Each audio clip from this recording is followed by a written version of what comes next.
ভেঙে দেওয়া হলো ঐতিহ্যবাহী মিরগঞ্জ বাজার, কাঁচা বাজার এবং সুপারি বাজারের হাট।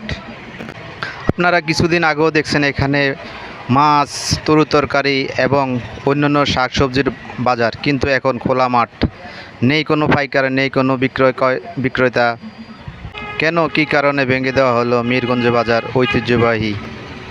এখন থেকে পানপাড়া বাজার শুক্রবার, শনিবার, সোমবার ও মঙ্গলবার সুপারি বাজার বসবে পানপাড়া উত্তর তেমনিতে।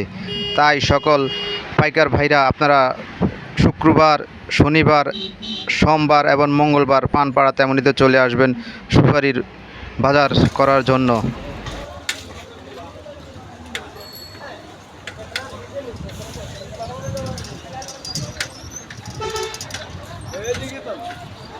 এই হলো মিরগঞ্জ বাজার রোডের দৃশ্য।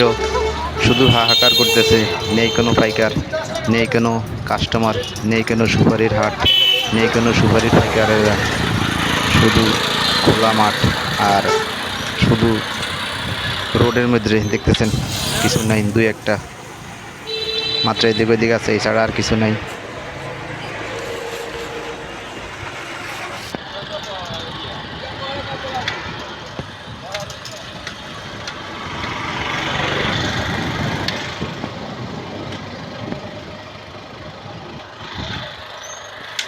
লামেলা লামেলা লামেলা এই নেচু যেটা আছে বাজার তুই জানাস